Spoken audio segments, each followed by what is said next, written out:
Hello and welcome to our morning edition of Arirang News. We begin with these stories making the headlines at this hour. President Lee Jae-myung is in Italy for a state visit. He met with the Italian president and agreed to bolster ties in areas including security, AI, and biotech.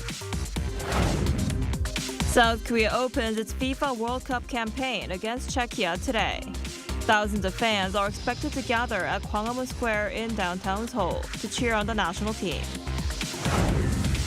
U.S. President Donald Trump says he has canceled strikes against Iran after earlier threats to carry out very hard attacks. He says the two sides are close to reaching a deal, but Iran said nothing has been finalized. We begin this morning in Italy, where President Lee Jae-myung held a summit with the Italian president, which resulted in an upgrade to bilateral ties. The two countries are set to expand cooperation in a host of areas, including the economy. Our Blue House correspondent Yoon Jung-min reports from Rome. The South Korean first couple was given an official welcome by Italian President Sergio Mattarella. Thursday's talks between President Lee Jae-myung and the Italian ceremonial head of state focused on upgrading bilateral ties to a higher level, building upon 142 years of diplomatic friendship. 오늘 대통령님과 저는 우리 양국 관계를 특별 전략적 동반자 관계로 격상하기로 하였습니다. 공동 번영을 향한 새로운 협력의 장을 열어가게 될 것입니다. Our two countries share a lot in common in terms of politics. Furthermore, we will expand trade and economic cooperation and expand synergy in the defense industry and science and technology. Korea and Italy plan to expand cooperation on chips, AI, and biotech, and expand support for small and medium-sized firms in both countries. Lee thanked Italy for addressing unfavorable conditions affecting Korean companies following the recent introduction of Italy's super depreciation tax scheme. Also addressed were energy security and global security issues such as the Middle East war. 한 이탈리아 양국은 에너지 안보와 공급망 안정을 함께 도모하며 긴밀하게 소통하고 협력해 나가기로 하였습니다. We discussed the situation in the Strait of Hormuz, its effect on food security, and the need to reopen this crucial waterway. On North Korea, Lee explained South Korea's peace vision, and Mattarella responded by saying he hopes for stability on the peninsula through dialogue. The two countries plan to expand cooperation on the cultural front, based on the agreement on film co-production, while Korean language audio guide services will be launched at the historic Roman Forum. During Thursday's state dinner, the South Korean president received Italy's highest honor awarded to foreign leaders, the Knight Grand Cross with Color of the Order of Merit. Bolstering strategic cooperation between Korea and Italy will also be a dominant theme when President Lee meets Italy's Prime Minister Giorgia Meloni on Friday. Yoon Jung-min, Arirang News, Rome. And now for more on President Lee's Europe trip, we're joined today by Dr. Matthew David Jenkins, Associate Professor at the Department of Political Science at Gyeongsang National University. Professor Jenkins, thanks for coming on today. Thank you for having me. So President Lee met with the Italian president last night. What stood out to you the most from the summit? Yeah, so there's strong economic ties between Europe, between Italy and Korea. So that's kind of like that was to be expected. It was to be expected that they would talk about that. What sort of surprised me was the mentioning of defense, right? Because Italy itself is has a strong defense industry, and as does France, right? Korea's main partners in terms of defense exports are going to be, Poland, Romania, the Eastern European countries threatened by Russia. So that was really interesting to see them mention expanded and systematic defense cooperation, coordination. Suggests that there is a kind of a strategic pivot happening as Korea becomes a more important player in the global balance of power, right, in the global world order. The mentioning of North Korea also was pretty interesting to me specifically, and they mentioned peaceful coexistence. Which is kind of it doesn't seem like much, but that is kind of important given the history of South Korea's policy towards North Korea. So those are the big things that stick out to me. Yeah. Right, a lot of things, a lot discussed in Italy. And President Xi is also scheduled to visit the Vatican and France. Where do you see the biggest opportunities for Korea and Europe to strengthen trade and economic cooperation? Yeah, so I think one of the biggest areas is going to be probably aerospace and missile technology, right? France, Europe is strong in the manufacturing equipment that is used to make semiconductors. Of course, South Korea uses those machines to create semiconductors, make semiconductors. So there's a high complementarity there. And I think going forward, as drones and things like that that require high technology are going to be, it's going to be important to have cooperation on those issues as that becomes a bigger element of military strategy. And I think also, in terms of nuclear energy, right? Korea has nuclear energy, strong nuclear energy. Europe also has complementarities there. So I think going forward, as traditionally Europe was sort of not considering nuclear energy as a part of a shift towards sustainable energy, but recent events have sort of expanded its thinking, and it's more looking at nuclear energy as a kind of a middle step, right? A path towards a part of its path towards sustainability. And so I think they're going to see lots of opportunities for cooperation there, perhaps joint collaboration in a third country, right? A project between Korea and Europe, and in terms of making it and developing nuclear technology in a third country. And also, I think generally just to reduce the reliance from Europe's perspective, to reduce reliance on China, right? For high technology as well. I think that's going to be something important going forward, right? Right, and on diplomatic and security cooperation, why is Europe such an important partner for South Korea in these areas? Yeah, so I think the bigger picture here, right, is the changing world order as the United States under Trump has vastly shifted its approach to the world order. It's much more based on self-interest and power politics and these kinds of things. And so I think that from Europe's perspective, right, and both Korea, Korea and Europe have a shared interest in maintaining the rules-based world order and preventing a slide into just the politics of power, right, and self-interest that dominated almost all of human history, right? And so they have a shared interest in that. France in particular, because France is important to Korea because it's on the UN Security Council, right? It has a veto on the Security Council, and it's also a nuclear power, right? And so I think as a nuclear power, especially in terms of energy, right, nuclear energy, it's going to be important for Korea to cooperate closely with France going forward as it continues to develop nuclear power. Yeah. Right, and the G7 summit in France will be one of the highlights of this trip. What are President Lee Jae-myung's key goals for the G7 meeting? Yeah, so his stated goals, based on official documents that they've released, are expanding trade, especially among small and medium businesses. That's some of the official goals. Also, expanding supply chain resilience, right? Increasing supply chain resilience, and so that it's supply chains are not so sensitive to shocks like the oil shock we see now coming from the war in Iran or Corona or other kinds of shocks. Strategic moves from China to block supplies of certain products. So I think it's going to be a lot of discussion about that. I think there's going to be discussion also about the strategic problem of cooperation between Russia and North Korea and things like this, right, or China, right, and that is going to be an issue because that involves obviously both Europe and Asia, right? Even though it's somewhat geographically far, that's going to be a problem for Europe going forward, in terms of determining how to confront the challenge of the cooperation between autocratic and authoritarian powers.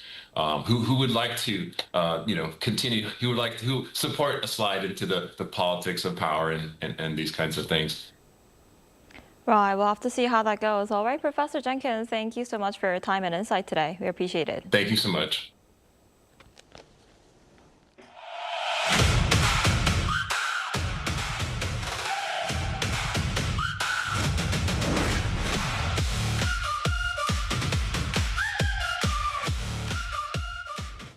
South Korea opens its 2026 FIFA World Cup campaign against Czechia today, aiming to reach the knockout stage for a second straight World Cup.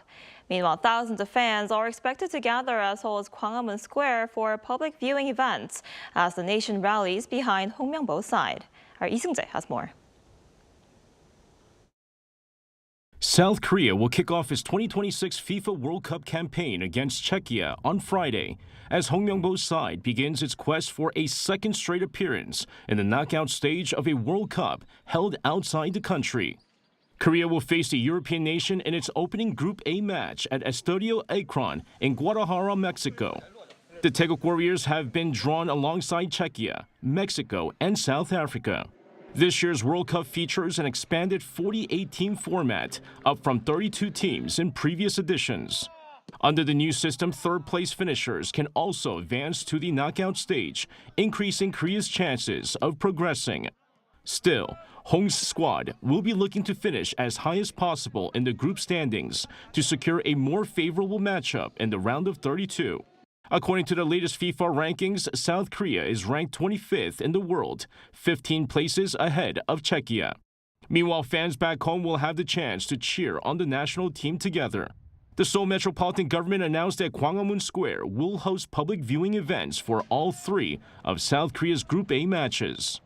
Street cheering events are scheduled for Korea's matches against Czechia, Mexico, and South Africa, with the kickoff times set for 11 a.m. Friday, 10 a.m. on June 19th, and 10 a.m. on June 25th, respectively.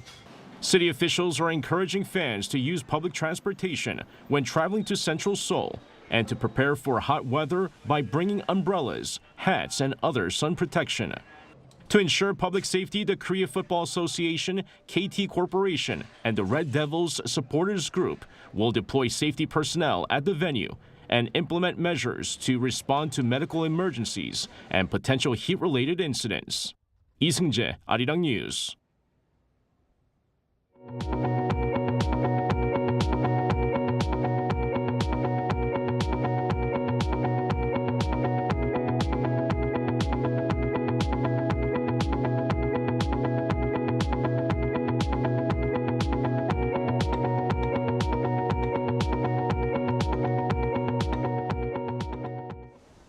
On the conflict in the Middle East, U.S. President Donald Trump says a deal with Iran could be finalized within days, raising hopes of an end to the months of conflict. However, Tehran has once again pushed back on claims made by Trump, saying a final agreement has not been reached yet. Our Jung Hae-rim reports. U.S. President Donald Trump says Washington and Tehran are nearing an agreement that could ease months of conflict and reopen vital shipping routes in the region. Speaking at the Oval Office on Thursday, Trump claimed a breakthrough had been reached on a preliminary memorandum of understanding. We just made a great settlement of the war with Iran, and we're going to be subject to finalization of documents. We should get done over the next few days. We'll probably have a signing maybe in Europe. Trump noted that his Vice President J.D. Vance, along with top U.S. advisors, are expected to attend the potential signing ceremony. According to the U.S. president, the proposed deal ensures Iran will never purchase or develop a nuclear weapon. They will not have a nuclear weapon. They've agreed to that. A memorandum of understanding, also agreed to by many other countries that have great influence over them. Earlier in the day, Trump had threatened new military strikes against Iran, but hours later, he announced he was canceling those plans based on discussions that had reached Iran's top officials. However, Tehran pushed back on Trump's claims. According to an Iranian state TV news channel on Thursday, Foreign Ministry spokesperson Esmail Baghai said nothing had been finalized and that the U.S. is making excessive demands. Baghai also stressed that Iran would not compromise on its core positions and said negotiations are still ongoing through mediators, including Qatar and Pakistan. While U.S. regional markets responded positively to the news of a pause in strikes, analysts believe that the situation remains highly volatile. Jung Hae-rim, Arirang News. Korea's stock market surged more than 7% at today's open on growing hopes of an end to the conflict in the Middle East. The benchmark index opened 6.44% higher, breaking above the 8,300 level during intraday trading. Trading was temporarily halted as a buy-side sidecar was triggered on the KOSPI just 6 minutes after the opening bell. The rally was fueled by hopes for a U.S.-Iran peace deal after U.S. President Donald Trump said Washington had reached a great settlement with Iran. The secondary Kosdaq also opened more than 3% higher, reclaiming the 1,000-point level. The European Central Bank has raised its key interest rate by 0.25 percentage points, citing inflation concerns linked to tensions in the Middle East. Following a policy meeting in Frankfurt on Thursday, the ECB lifted its benchmark deposit rate to 2.25%, marking its first rate hike in nearly 3 years. The move comes after a year of rate cuts and reflects growing concern over rising energy costs and inflation pressures triggered by the conflict in the Middle East. The ECB is the first G7 central bank to raise rates since the latest surge in global prices began. Korea's employment declined for the first time in roughly a year and a half, with the downturn hitting the agriculture and manufacturing sectors particularly hard. Our Kim Do-yeon explains more. Korea's labor market has recorded its first job loss in 17 months, driven by the mounting economic toll of the prolonged war in the Middle East. According to the Ministry of Data and Statistics on Thursday, the total number of employed people fell by 40,000 on year to 29.12 million in May. This marks the first contraction since December 2024. The manufacturing and agricultural sectors absorbed the heaviest blows, shedding a combined 261,000 positions. The government points out that these external geopolitical shocks are finally manifesting in domestic factories. It seems to take considerable time for rising oil prices to cause supply chain difficulties for companies and for those effects to then impact employment. If the Middle East war had ended in a short period, it might have ended without such an impact, but as it continues, the accumulated effects likely resulted in the negative figures this month. This corporate hesitation is hitting younger job seekers the hardest. The employment rate for those aged 15 to 29 dropped by 2.4 percentage points, pushing their unemployment rate to 7.2%. The global supply chain pressures are fundamentally reshaping domestic recruitment strategies. When external factors like the Middle East war arise, companies inevitably delay hiring new people, which directly impacts young people seeking jobs. The shift toward hiring experienced workers has also heavily affected employment for those in their 20s. Acknowledging the situation, Finance Minister Koo Yoon-chul at an economic ministerial meeting on Thursday warned that these sectoral slumps must not spiral into broader job insecurity. In response, the government has eased requirements for employment retention subsidies. To specifically tackle the youth employment slump, Koo pledged to fast-track the Youth New Deal initiatives. This includes launching specialized training programs in the second half of the year to equip over 1,000 young people with skills in advanced sectors such as agentic AI. Kim Do-yeon, Arirang News.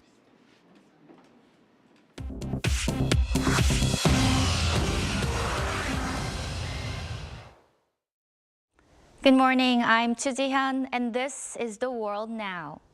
The 2026 FIFA World Cup kicked off Thursday at Mexico City's Azteca Stadium with a star-studded ceremony featuring Shakira and Burna Boy before a crowd of more than 80,000 watched as Mexico defeated South Africa 2-0 in a bad-tempered opener with 3 red cards shown. Julian Quiñones gave Mexico an early lead before Raul Jimenez headed home midway through the second half to seal the win. South Africa had 2 players sent off and Mexico won in a scrappy encounter that nonetheless sent the gold-green-clad home crowd into raptures. Outside the stadium, thousands of teachers and activists staged protests over wages and social inequality, leveraging the global spotlight.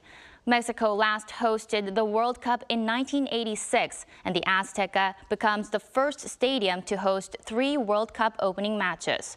The 48-team tournament is the largest in history and the first to be held across 3 countries, namely the United States, Mexico, and Canada.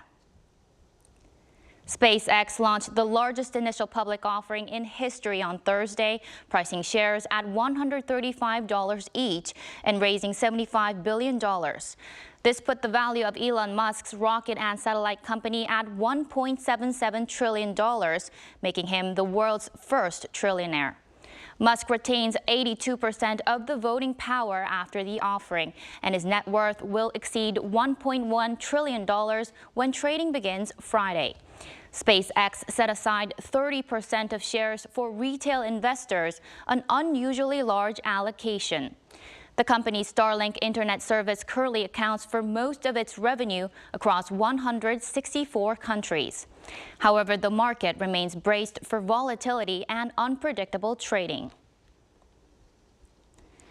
In the U.S., President Trump nominated Manhattan's top federal prosecutor, Jay Clayton, as permanent director of national intelligence on Thursday in a bid to resolve a political standoff blocking renewal of a key foreign surveillance program.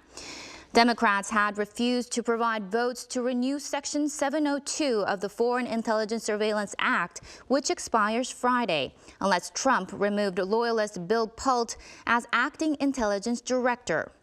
Clayton, a former Securities and Exchange Commission chairman with no intelligence background, was recommended to Trump by CIA Director John Ratcliffe.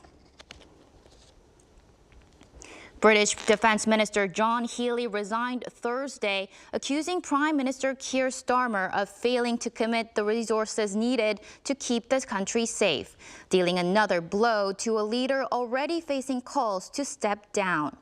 Healey said the proposed defense spending plan fell well short of what was needed against rising threats from Russia and demands for a greater military presence in the Arctic and the Middle East. A junior defense minister also quit on the same day. Starmer appointed Security Minister Dan Jarvis as Healey's replacement. The resignation comes less than a month before a NATO summit.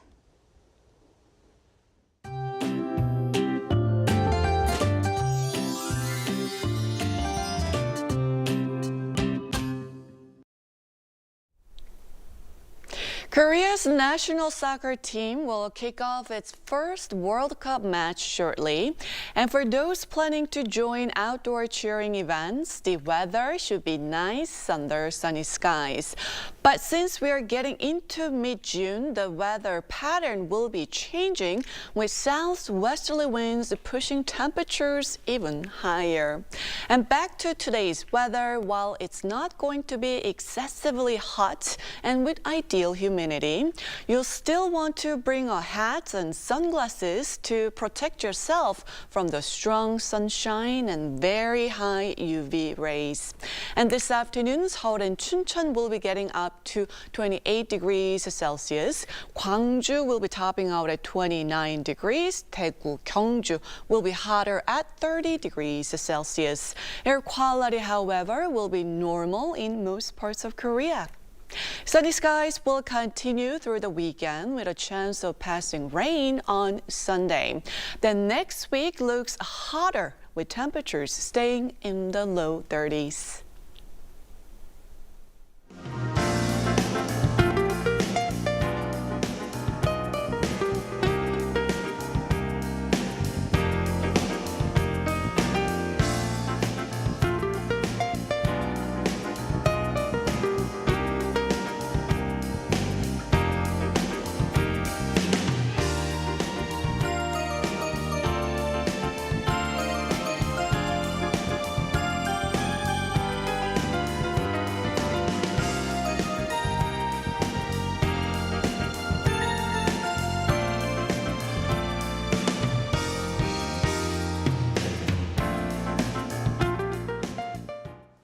That's all we have for this morning. Arirang News will be back at noon Korea time. Thanks for watching.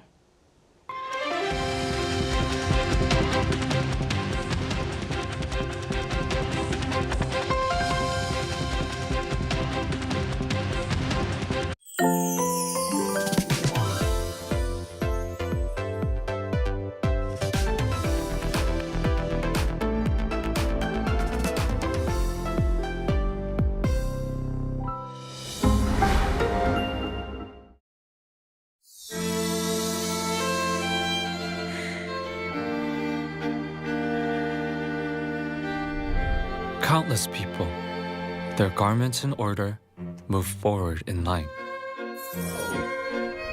At the very front, the official in charge of the royal funeral seems to bear a heavy burden.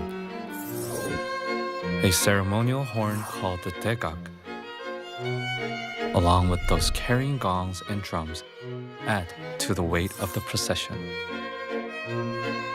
Court attendants who serve the king and queen at close quarters, and the royal secretaries, the seungji, also walk on in quiet grief. The red palanquins seen throughout the procession carry precious items meant to honor the spirit of the deceased. Seals of the king's title and deeds,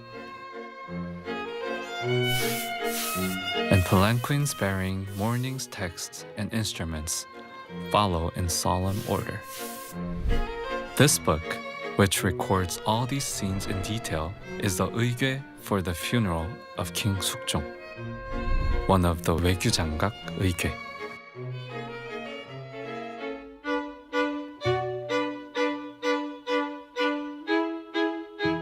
Containing the entire process from the king's passing to the enshrinement of his spirit tablet, this is so-called 의궤 for royal perusal, a volume once seen by the king himself.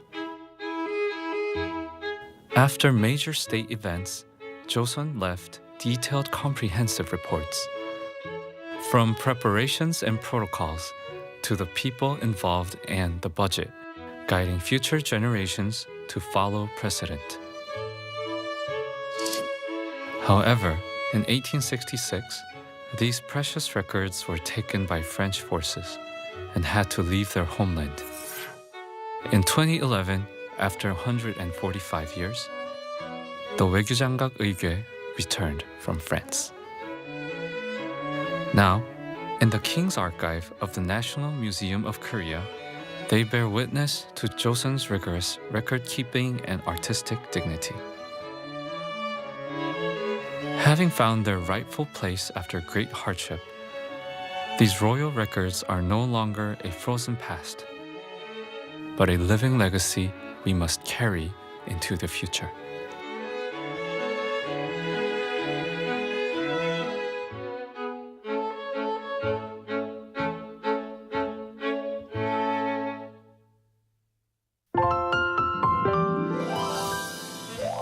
Let's go. Simply K-pop. Rise and frisk and push away. Push buildings to mark your way. 물들채 빠져긴 girl. We can walk home with me. Fan of fire, you my fatal through. 나도 좋아 never stop. Floating like a bubble. Like a bubble.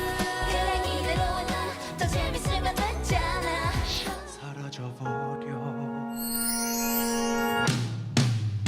눈부신 하늘 빛이 나는 널 담아보려고.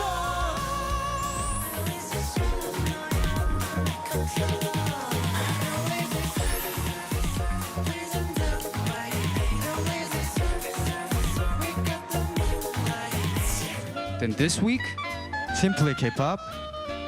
Don't miss out.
We're here to bring a new type of news show.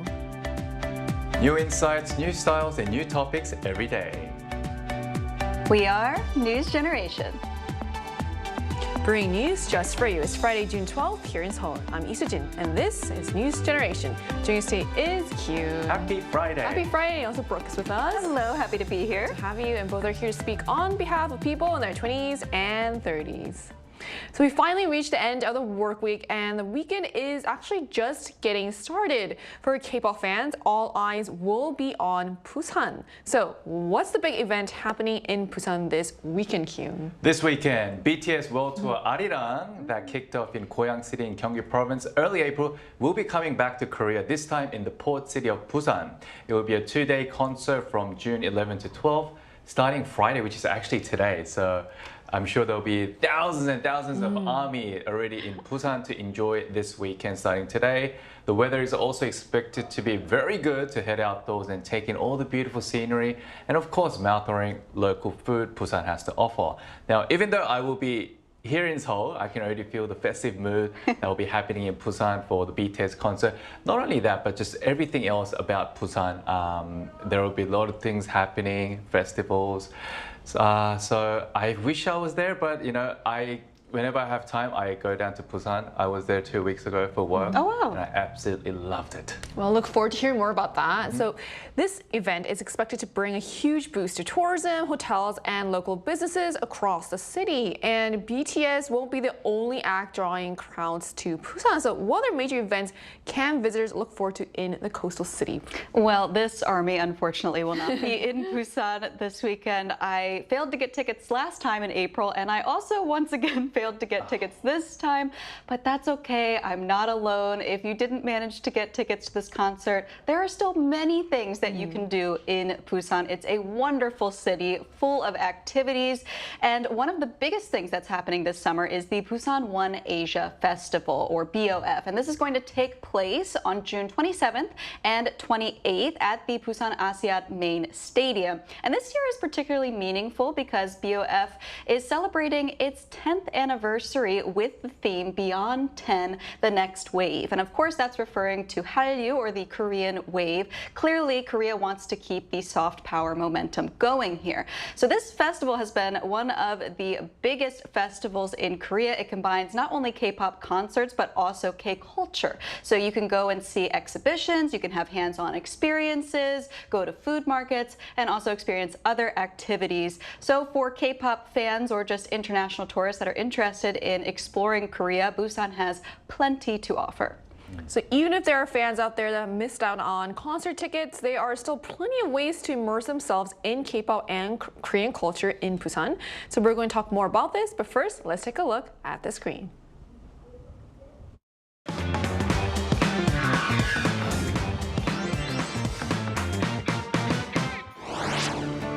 The long-awaited BTS concert is now kicking off in the port city of Busan, drawing thousands of fans from across the country and around the world. The event is once again putting the spotlight on Busan, a city known not only for its beaches and seafood, but also for its vibrant culture and growing global appeal. Today on News Generation, we take a closer look at what makes Busan such a popular destination among foreign visitors, the variety of events and attractions available for tourists, and some of the best ways to experience the city like a local.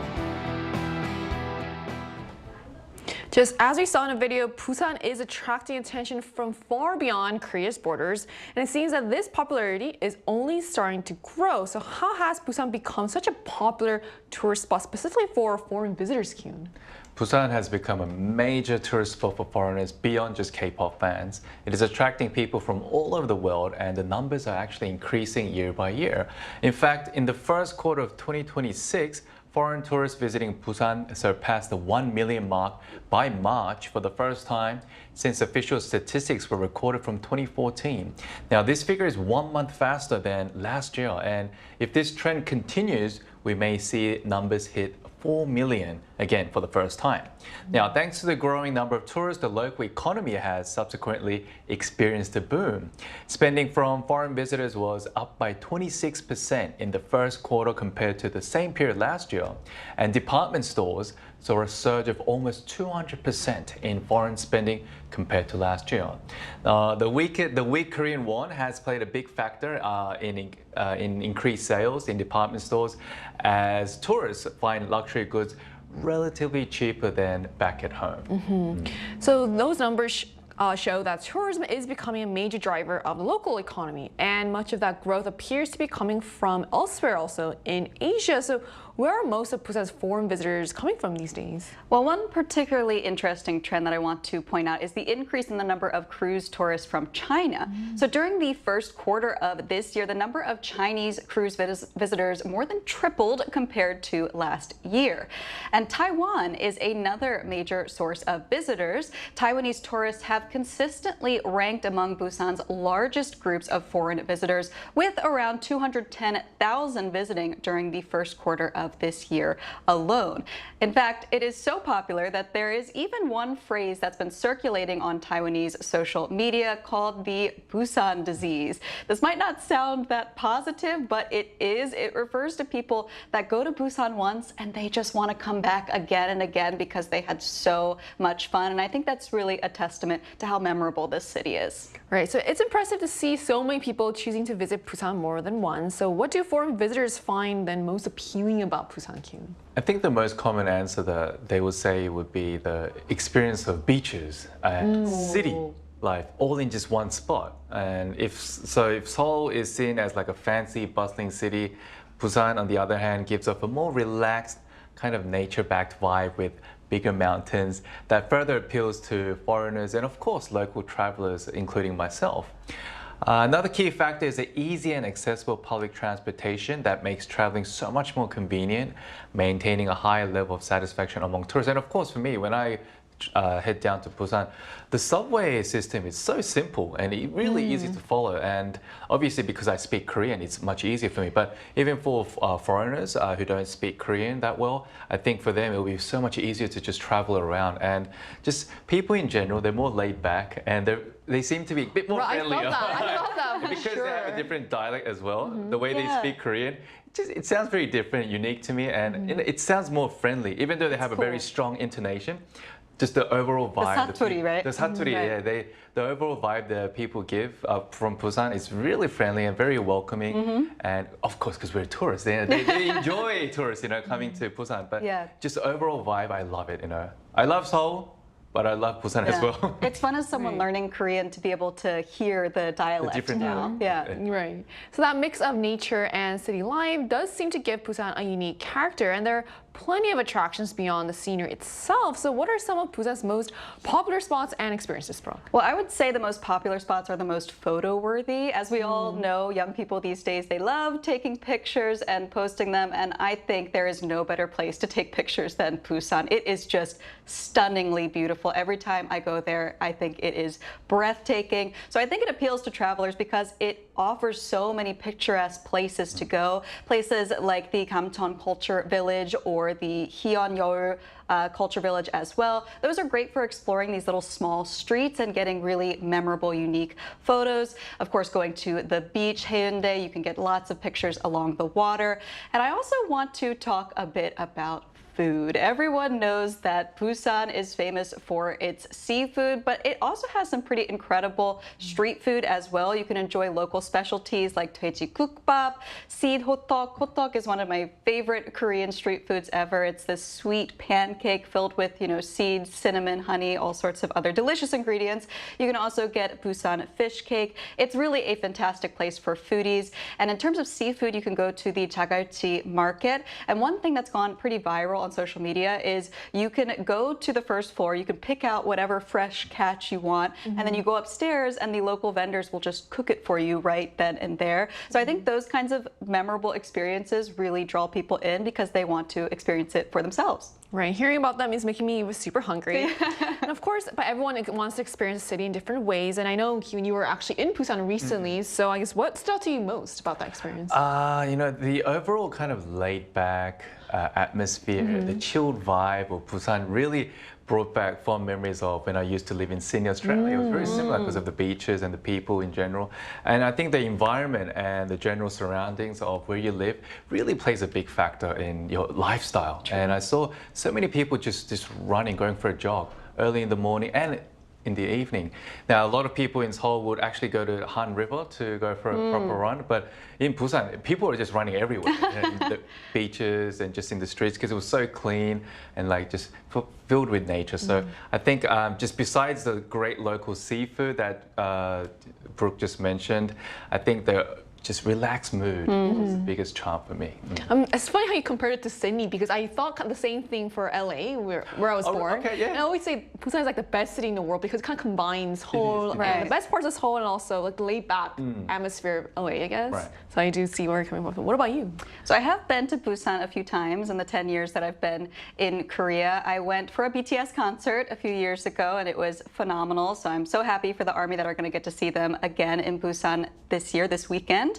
I also went in Busan in 2023 to participate in a ceremony that was celebrating the 70th anniversary of the Armistice Agreement. So I actually had the honor of doing a declaration in Korean, which was pretty nerve-wracking. I did that on stage, and it was an honor to do it in front of all of those veterans to commemorate their service and honor them. It was a very meaningful experience to me. And I remember after the ceremony, we went and we walked along the beach at night, which was just magical. It was so relaxing. I tend to hold a lot of stress in my daily life, and it just let me let it all go and kind of get a reset. Seoul has this very, 빨리 culture, as we know, but Busan is a bit more laid back. It feels like being on vacation. I also think as an American, I'm from a pretty large country, so sometimes you feel like you have to choose between, do I want to live near the mountains or the sea? But in Korea, it's a smaller country, so you can you're one short KTX ride away from anything that you want. And Busan has, the sea, but also the amenities of the city life. You really can't find that everywhere. I think it's amazing. Right, so these are all great examples of why Busan leaves such a strong impression on visitors.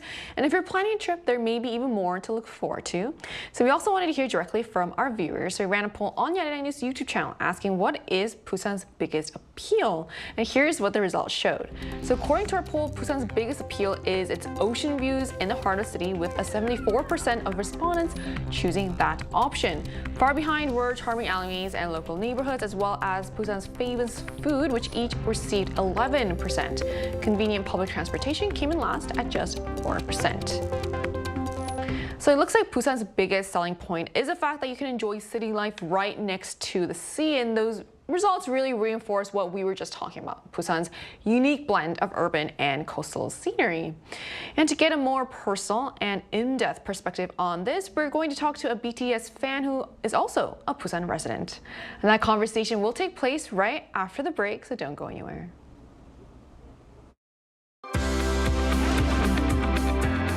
NewsGen wants to hear from you. Go to YouTube and search out channel Arirang News.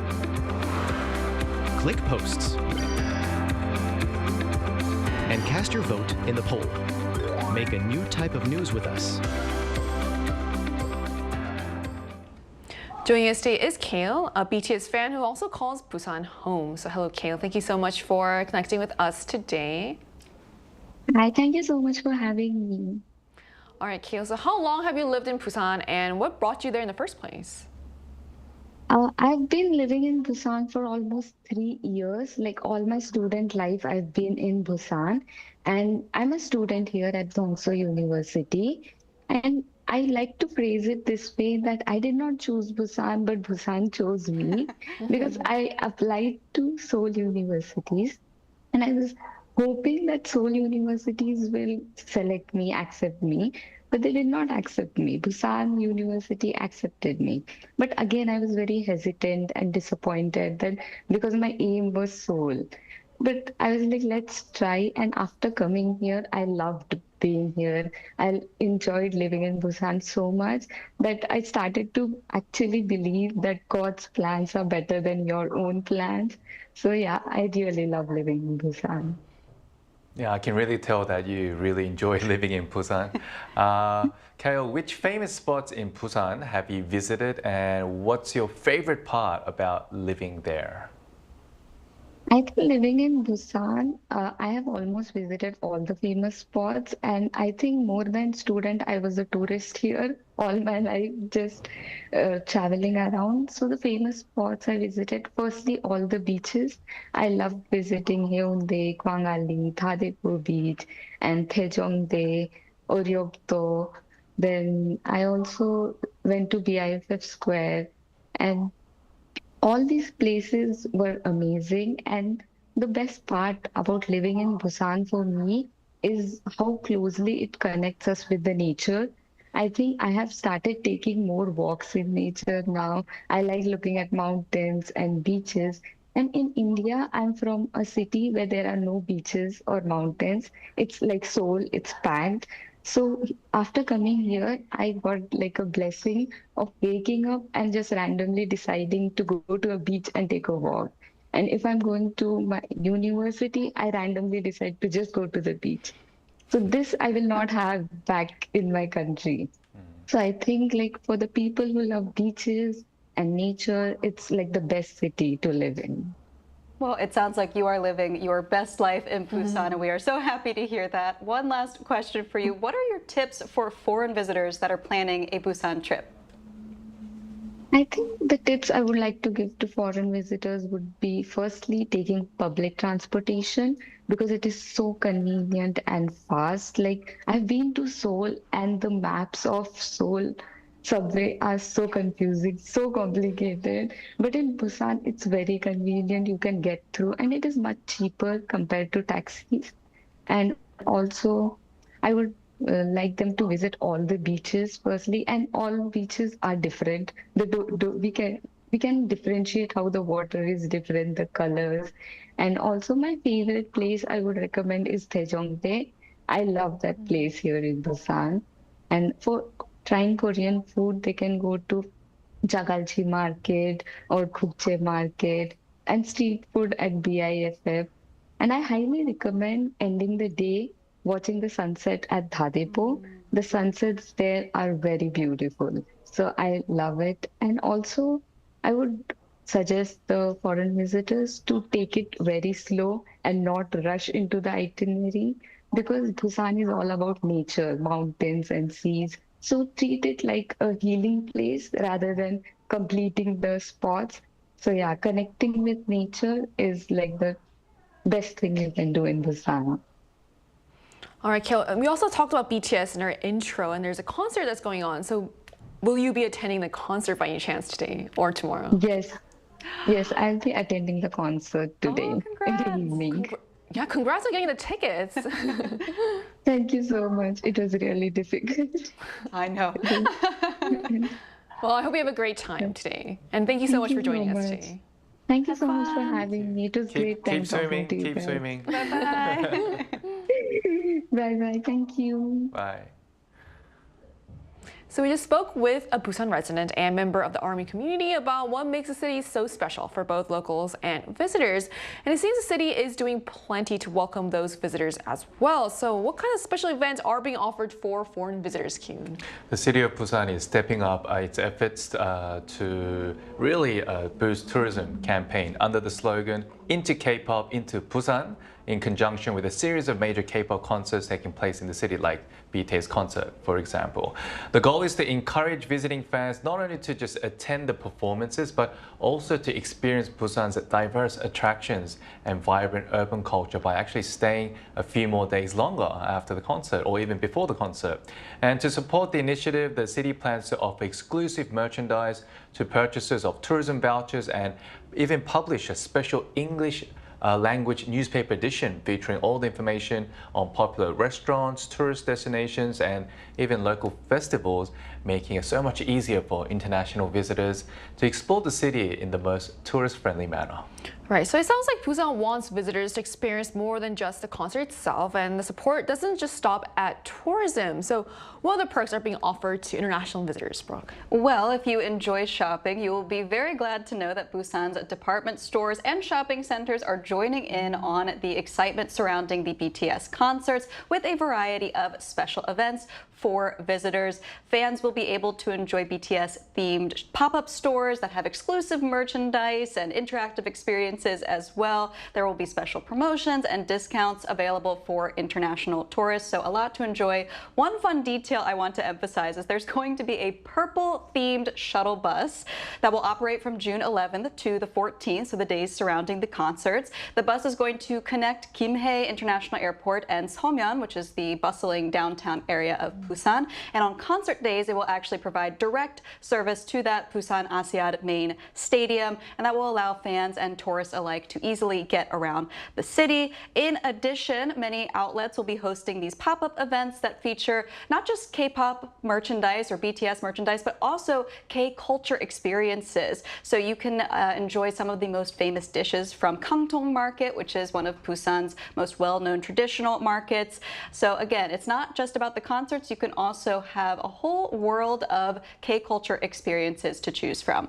Right. So, well, of course, the best recommendations sometimes come from personal experiences. So, Kim, what are some fun ways to enjoy Busan other than the typical or popular tourist attractions? I'm sure many of the viewers already know Haeundae and Gwangalli beaches, but there are two places that I visited which really I can still remember and I would like to recommend as well. So first is Gijang, which is in the east of Busan. There is a temple overlooking the East Sea, which is something you don't really see commonly. It sounds beautiful. Yeah, it sounds beautiful. It looks beautiful as well.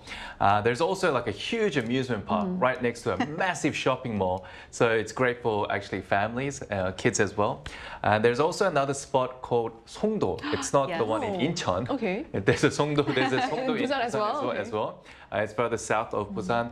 So if you don't really like large crowds, people, or loud places, Songdo is like a mini version of Haeundae and Gwangalli, where you can pretty much experience the same thing as Haeundae and Gwangalli. I went there a couple of years ago and I rode the cable car over the beaches, and it was just amazing. And every time I think of Busan, I think of Songdo as well, and it just brings back great memories of that place. So if you do have a chance to visit Busan, besides visiting the main Haeundae, Gwangalli area, try to visit Gijang and Songdo if you can. It's not that far.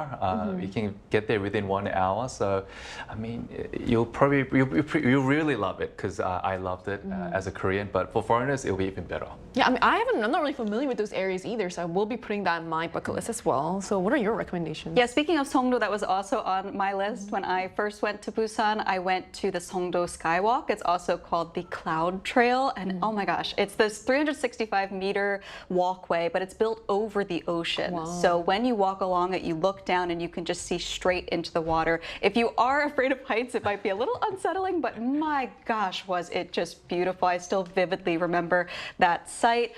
Just take advantage of all those breathtaking views. I have rarely seen a place as beautiful as Busan, so definitely take a trip there. And our guest actually took the words right out of my mouth. I think the most important thing when you visit Busan is just to remember to take a moment, breathe, relax, enjoy the beachy vibes, the nice air, and all of that. Don't, make your itinerary too jam-packed. Make sure you enjoy a nice, refreshing trip to the coastal city of Busan. So Busan has long been one of my personal and also Korea's most beloved travel destinations, but it's increasingly becoming a global destination as well. From K-pop events and cultural festivals to stunning coastal views and local cuisine, there's something for every kind of traveler. And this summer, it looks like the city is giving visitors plenty of reasons to stay a little longer and explore a little more. And that brings us to the end of today's episode of News Generation, but News Gen will be back on Monday at 10:30 a.m. Korea time with more stories and discussions. A big thanks to Kyun. Always a pleasure. And also Brooke. Have a great weekend. And to our viewers, thank you so much for watching. And hopefully you'll make it to Busan, even if you don't make it to the front row of a BTS concert. We are News Generation.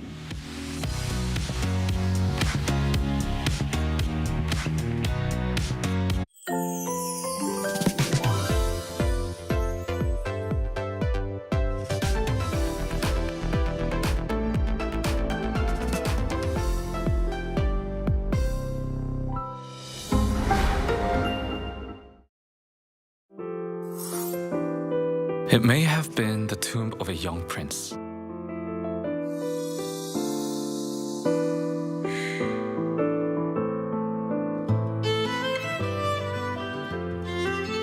Kmyeongchong tomb one of Shila's ancient burial mounds. The gold crown and belt discovered here were notably smaller than those found in other tombs.